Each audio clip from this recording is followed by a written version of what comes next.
Hello दोस्तों, welcome to my channel. दोस्तों देखिए, 2025 का केवीएस और एनवीएस का दोनों का नोटिफिकेशन कंबाइंड आया है। और अभी तक आपको पता लग ही गया होगा कि इसका दोनों का जो टायर वन होगा वो एक कंबाइंड एग्जामिनेशन होगा।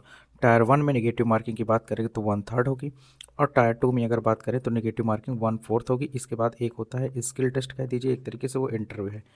जो टायर वन होगा ये केवल और केवल क्वालिफाइंग का नेचर होगा, मतलब इससे इससे कुछ नहीं, इससे केवल लड़कों को शॉर्टलिस्ट किया जाएगा। ठीक है, शॉर्टलिस्ट करके टायर वन में एक ऑब्जेक्टिव भी होगा plus 10 question, 60 question objective plus 10 question हमारा डिस्क्रिप्टिव होगा, मतलब आपको आंसर लिखना पड़ेगा, इतना चीज़ होगा।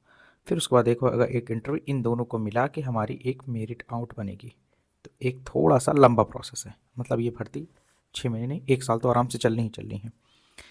ठीक है, पहली चीज़ मतलब वही 27 का चुनाव है तो 26 के लास्ट में, 27 स्टार्टिंग में इसको कंप्लीट करेंगे।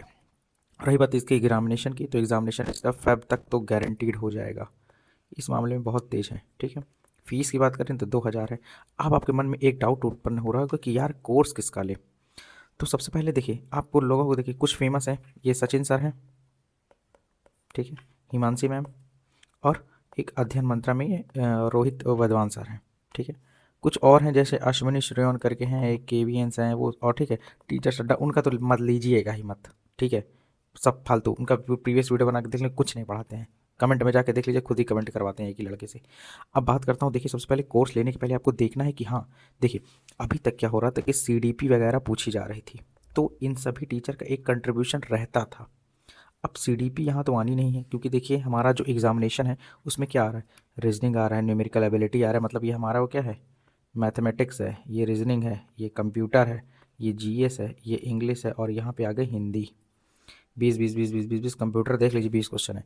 जब सीडीपी आती ही नहीं है तो आप इनका अभी कोर्स लेके क्या करेंगे। कम से कम प्री निकालने के लिए आप सीधा एसएससी वाली बुक उठाइए, एसएससी की, उसमें से रीजनिंग लगाइए, मैथ लगाइए, बैंक वाली रीजनिंग लगा लीजिएगा थोड़ी, मैथ लगाइए, कंप्यूटर लगाइए, जीएस आप पढ़ डालिए, कंप्यूटर इंग्लिश और हिंदी। जब सीडीपी आता है नहीं तो किसका कोर्स लेंगे आप, इनका क्या कोर्स लेंगे। कोई भी कोर्स लेने की ज़रूरत नहीं है दोस्तों, अगर मतलब कायदे से देखा जाए तो।